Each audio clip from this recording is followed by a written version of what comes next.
The same drive that all great people who follow in the path of Torah have always had, to bring Mashiach, to bring creation to fulfillment.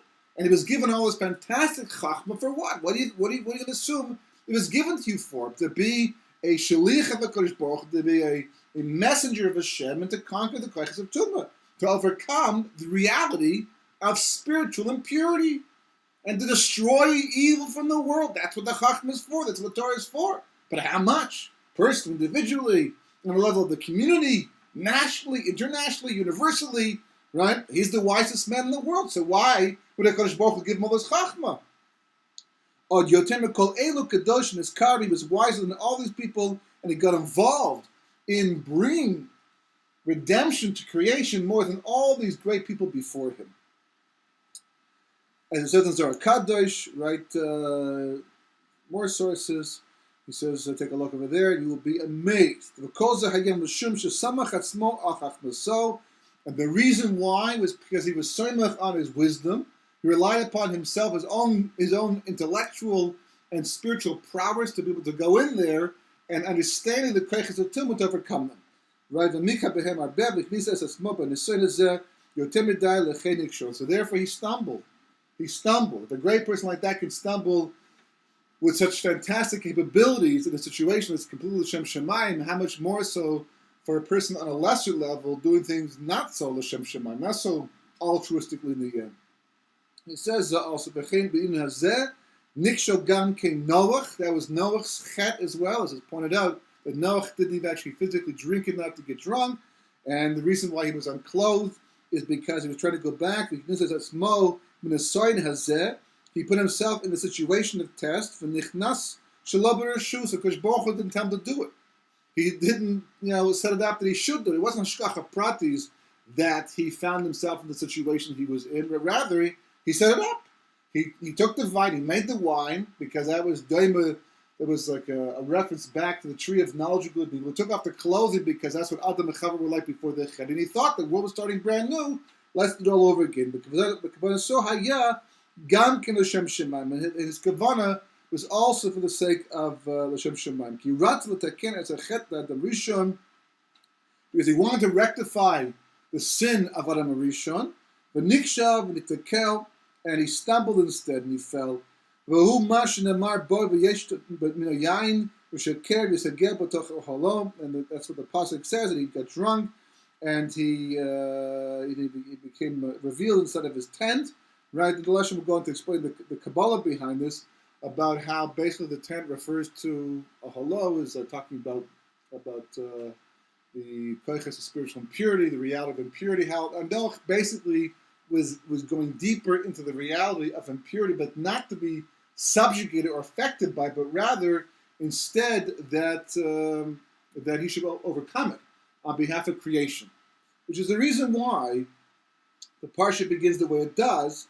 Because this is the story of Nadav and Avihu. This is the story of Yom Kippur as well. Yom Kippur represents basically doing tshuva and kapara for all the places, all the times in the course of the previous year, and our life for that matter, where we freestyled, where we did it on our own way, right? We didn't follow Kosh Baruch Hu according to the boundaries that he set up. Even if it was L'Shem Shemayim, even if it was altruistically speaking, we did things in a way that were not sanctioned by the Torah.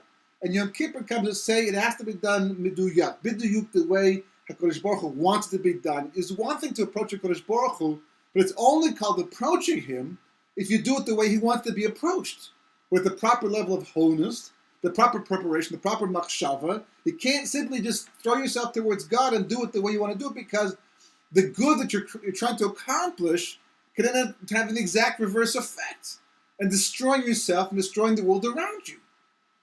And there's a famous Mishnah in Yuma where it says the time of the second Beis Hamikdash, when we had Tzadukim, basically who were able to buy the right to be their high priest in Yom Kippur from the, it was all a very corrupt period of time. And every year, for 80 years, it kept pulling out the Kohen Gadol from the Holy of Holies, because once a year he went in there with the incense offering, and what basically happened was they had to tie a string around his waist, lest he made one small error, one small mistake, and Shemayim did not approve, and the entire Jewish people held their breath until he came up, because they didn't know what was going to happen. He was all by himself in the base of Mikdash at this point in time, the Kodesh-Kedoshim, the Holy of Holies.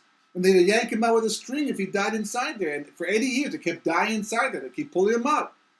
Right? If it was like a Kohen Gadol who was following the ways of a Kodesh Baruch Hu, so then everything was beseder, nothing went wrong. But they kept changing it. And they were doing, and the question is asked, they saw what happened to the Kohen Gadol last year, who changed the Avodah, and the year before that, who changed the Avodah. And they keep doing it. Why? Because that was their Mesiras Nefesh. That was the way they expressed their love for God. Look, I'm prepared to do it the way I believe that the oral law wants it to be done. Because I don't hold by the oral law. They're saying the Tzedukim, right? They're saying we don't hold by the oral law. So therefore, we're interpreting the halachas of Yom Kippur our own way, the way we think you want to be done. And the fact that we die in the process, that's Mesiras Nefesh. And it's insanity. But this is what they thought. So as a result of that, the Mishnah says that the Kohen Gadol went through all the preparation for 7 days in advance of Yom Kippur, in advance of the Avodah, and as they were taking him to the next level of his preparation, the leaders who took him there would turn to him and they'd make him take an oath, a shvua, and they'd say, Ishi Kohen Gadol, Mr. Kohen Gadol, promise us with an oath by the God who made the world and for whom you're doing this Avodah, this service, that when you go in there, you won't change a single detail from the tradition of Klal Yisrael. Even though you're going to the Holy of Holies, right, and you want to serve HaKadosh Baruch Hu, but you got to do it exactly the way Hashem wants it to be done. That's the Avodah. You can approach Hashem all you want, but if it's not done the proper way, you're not approaching Him. You're running away from Him. You're damaging yourself, destroying the world in, like Adam HaRishon did. In the end, he has to hide from HaKadosh Baruch Hu, and has to punish results. An exile from the Garden of Eden all through history, which we're trying to rectify until this very day. And this is what, and they cried. And it says at that point in time, he took the shvu, he took the oath, and they cried, and he cried. They cried because they had to impose the oath upon the Kohen Gadol, the holiest man in the holiest day of the year, in the holiest place in the universe. They had to impose this oath, and he cried the fact that they could come down to a situation like that where they would mistrust him, because that's what was going on in those days. That was the ghost, that was the exile. But it all comes down to the pasuk of this week's Parashas. Bottom line, you cannot put yourself in a situation of test below reshus. Do not endanger yourself spiritually and say, I'll be okay. I'll survive. I won't be impacted. I won't be destroyed, and I won't destroy others as well. Because you can't do that. You don't know how strong you are. And you don't know how strong the test is going to be. So it's easy to fail.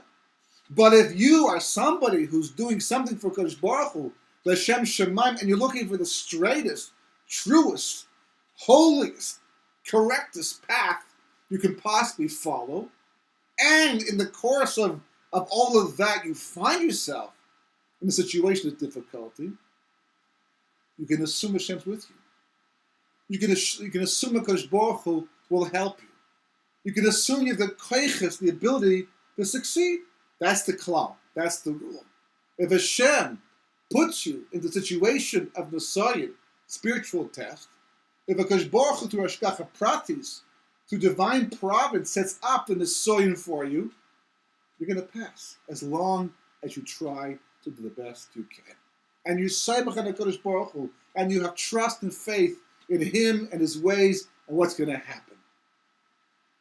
But if you don't have to be in a situation of Nisayon, you don't have to be exposed to that which is spiritually dangerous and damaging, and you choose to do it instead, saying, I'll be okay. Greater people have fallen. Greater people have made the same mistake in a bigger and worse way in the end. It's not good, it's not worth it. And therefore, when you approach your Kodesh Baruch Hu, you do it the proper way.